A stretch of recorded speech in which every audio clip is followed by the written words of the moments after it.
well educated my daughter was, how well she spoke. He was expecting a ratchet family, the years, it didn't happen that way. I spoke, you know, and it shed a light to him that, okay, not everyone is not like that. And, you know, definitely. He was able to come home. Definitely. And, you know, that's rare. But I'll never stop fighting for my family. I'll never do anything to not get my daughter's father home. She needs that for her self-esteem, for everything. She looks to him for so much. Yes, definitely. Those that are just tuning in, her daughter's father is incarcerated, you know, facing a murder charge and being questioned about other things. She's recovering from chemo and having lupus. She's definitely looking good. You're definitely looking good. Thank you. And Appreciate it. No, seriously, definitely. From what I came from before, this is a blessing. Trust me. Yes. So how you feel on the inside? Because the outside, you know, your skin is better, but I know on the inside, emotionally and stuff. I'm tired all the time. I'm tired. Like, just imagine somebody, like, you know, the day after you get beat up, and your body's just hurting every place. Yeah. My body like that now. You see how I got out the car? And those are the things that I have to deal with. But, you know, my daughter, she pushes me to get everything done. If I didn't have her, that's why I think her name Karma is just a perfect name. Like, you know. What made you name her Karma? I named her Karma because she is my good karma. She is the best thing that ever happened to me. But I know how her daddy was. He was a little lady man before I met him. He used to get all the little bitties. All the little bitties. They used to be in line for him, you know what I'm saying? So I snatched them up. So, you know what I'm saying? I was like, okay, Karma gonna look just like him. That's gonna be your little Karma. Mm-hmm. Yeah. They gonna be on your daughter's heels at an eventual point. And they say that too. They say the men that be out there and deal with a lot of women, once they have a daughter and stuff like that, their whole world changed. Their whole outlook on life, their whole world changed. When they found out she was the girl, he said like this. But once he saw her, like, it was love at first sight. Those are one of the 3 times I ever seen him happy. That time, the day we exchanged our vows, and the day he was with me when I graduated college. He was so happy. When he saw her, the first thing he said was, "She got my nose.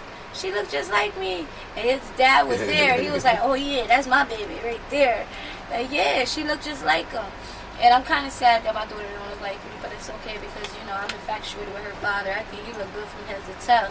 So I don't mind my daughter looking like him. That's about right. That's what's up. Every birthday, you know, he'd be like, "Happy birthday to my nuts."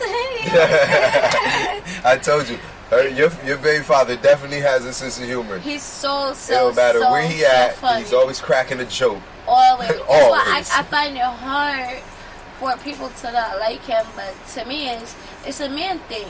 Especially out, he know he an alpha male, so it's like, don't disrespect him, don't mess with his money, and don't mess with his family, and you have no problems with him. Respect is a really big thing with him.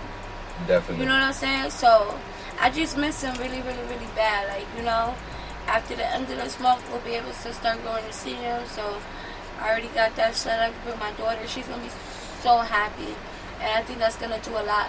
I just see how much she hold in. Because she doesn't try to talk about it a lot, but I bring it up. And she be like, "Mommy, why you bring it up? I wasn't talking about it." I said, "I can see it in your eyes how much it bothered you."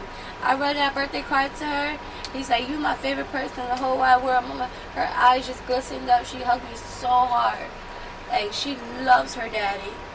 I mean, if he was a piece of crap father, it wouldn't even be a big deal to me. But he's such a good father, and he was a good husband. I can't say that he wasn't, you know what I mean? And when the times were toughest and I needed him to come through, he was always there. He never put anybody before me. There was never a female put before me. Nothing. So what can I say? I can only reciprocate and be there for him. And all the little nitpickings that we used to do, for what? There's so much more serious stuff at hand that he has to worry about. I'm just worried about uplifting his spirit. So how did you discover this information? Because I'm quite sure one day your world just turned upside down, like literally in seconds. Like, so did they come knock on your door and say, "Oh, we're looking for your husband"? Like, what the? From what I heard, they had already had a warrant for him for a few days prior. I got a call. There was like mad cops from my house. They were chasing him from my house, and that's another. It's just a lot of things. So they called me like, "Oh, you got to come and talk." So I know. I'm like, is this about the arguing or whatever? Yeah. They're like, oh, so you thought it was some domestic? Yeah. And then when I got there and I seen the first, they showed me a picture of the other dude, and they were like, "Do you know him?" And it was like a genuine no. He looked like a little midget to me. I ain't never seen this boy before. And then they showed me him, and then when I seen the date on it, I was like, this is about something different. And that's why he called me. He laughs because he's like, he called me Tinker. He was like, my Tinker. Because it's like, I'll sit there and I'll egg them more. I just want to see what they trying to get at. And then let me smoke my little cigarette. And then as soon as they think they about to, peace, walk in the cake. Man, listen, go Google it. I don't know. And, you know, and once they found it, this is what he basically said to me. He said they let you vent for an hour about how mad you was at me. And once they found out they couldn't get any real information from you, they let you bounce. Yeah. And in the other room, they stuffed my daughter with pizza and cake. And they probably trying to talk to her in private too, asking her questions. No, Have you ever seen Daddy? That's illegal. Yeah, it is illegal, but they still do sneaky shit. She never said anything like that. And if she said that, I would have so many lawyers that they asked. You have no idea. For real. So when they had her in the she's so protective over me and her father. Yeah, she wouldn't have said nothing. Not at all. Yeah. Not at all. I show her. He had a mixtape up, right? She never seen Daddy that young. That was before she was even born. She said, "Daddy looks." I think she wasn't saying handsome, but it was weird to say look good. She like, "Daddy looks nice." Yeah, that was young Daddy. That's how you was made. That's when we was going around rapping and doing all that. Yeah. With Gerard, shout out to Gerard and his family. I know they got in the car accident and stuff like that. Yes, definitely, man. But. Okay. But yes, this your boy Corona Negra. This is Breakthrough and Gloves Off. Joining together, coming together, bringing the truth to the light. You can ask us anything you want. You could call in. You could put it up there. You can ask us. You can set up interviews on Breakthrough. You can set up interviews on Gloves Off. Shoot, if you want to kill two birds with one stone, and you need me to physically come here again, I'll physically be here, man, as long as you bring the truth, man. Because I swear I'll get up and walk the hell off.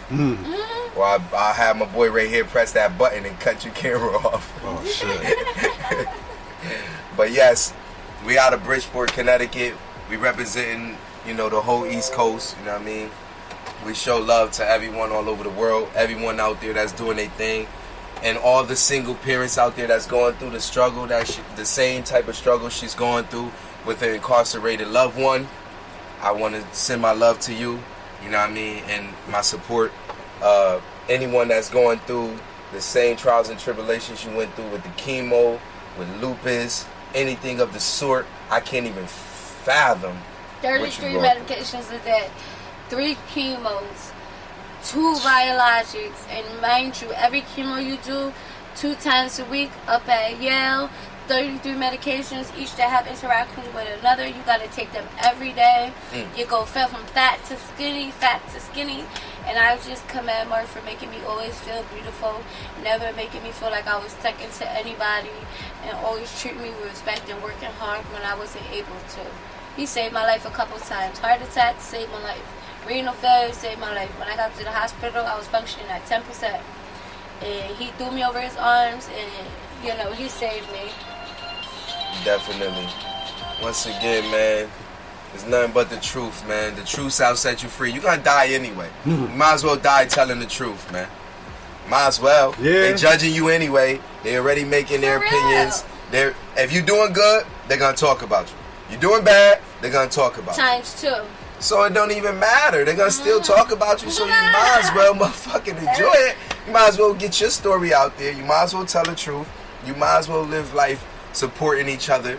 2 brains is always better than 1, 3 is always better than 2, and so forth on. So I'm saying this right now to those that's listening. If you have any type of resources pertaining to how you're going to survive the next few months because of the government shutdown, if you have any type of resources, how you're going to survive those next few months, I want y'all to come on the show. You could come on Breakthrough, you could come on Gloves Off, like I said, and you could tell us, and we could share it with the world. We could share it with other people. We all are going through this struggle. Some of us really don't know what we're going to do in the next few months. We, at one point in time, we didn't even think that far because we thought these resources and all this stuff will still be there. Some people are living off of that food stamp card and that medical. Like, some people are coming straight out of prison, some young men, well-educated, strong, healthy, ready to work, but can't work because they got the stigma of the having a felon. And then now, they can't even help put food in the crib because they can't even go get the food stamp card to assist with it. And then what do they expect them to do to put food on the table in a timely manner? I know myself, I have a food pantry. I have like this kind of OCD hoarding thing. I go to the food pantry just for my neighbors because sometimes they run out of food early. If you need canned goods, pasta, stuff like that, you can get in contact with him. He can contact with me. We can do drop-offs. You can give me kind of a wish list, 10 items or less, or things that can make a meal, and I can see what I can do, and I can be able to drop it off to you. If you need anything from soaps, toothbrushes, things like that, we always see what we could do. Oh, yes. We might not have the most, but we do what we can and we share. Definitely. Y'all heard that, right? So, if y'all reach out to me on Gloves Off, or you reach out to my boy on Breakthrough, he will inform me that y'all need resources, and I would definitely get in touch with her. I got at least 50 boxes of mac and cheese. Now, I know every kid under 10 loves some mac and cheese. Mac and cheese! I ain't gonna lie, I grew up off that too, don't even worry. I definitely grew up off that too. I put this in there on the right just today. But yes. But yeah, so we definitely about to end. I want y'all to understand that what we was talking about today is nothing but genuine, and this is the truth. You could look it up. The gentleman we referring to is Mark Christian, aka Pockets. Would you like to tell them your name? My name is Crystal Christian. And my name is Corona Negra, government name Devon Goodchild, and my boy right here. I'm just a Black Picasso. Black Picasso. So this is Breakthrough / Gloves Off. I appreciate y'all for tuning in. Please share this. This is not for us to get freaking likes and all that, to be running around bragging and all that. Also, if you do have lupus, we're trying to set up a support group because you need that in Bridgeport. The closest one is in North Haven, and a lot of us don't have transportation out there. So if you want to start a group, you have lupus or any autoimmune disorder that you need support, anything like that, I'm very well educated about it. You can hit him up, and he can link you up to me, and then we can start something positive in Bridgeport. And let's bring women and men together. Definitely. No need to be fighting no more. It's 2019. It's nothing but love here, man. Definitely, man. Once again, man, I salute all the kings and all the queens out there and all the princesses and princes. You know what I mean? And we out, you know? It is what it is. Tell the truth. You're going to die anyway. All right? So stop thinking that you got to live forever. Tell the truth.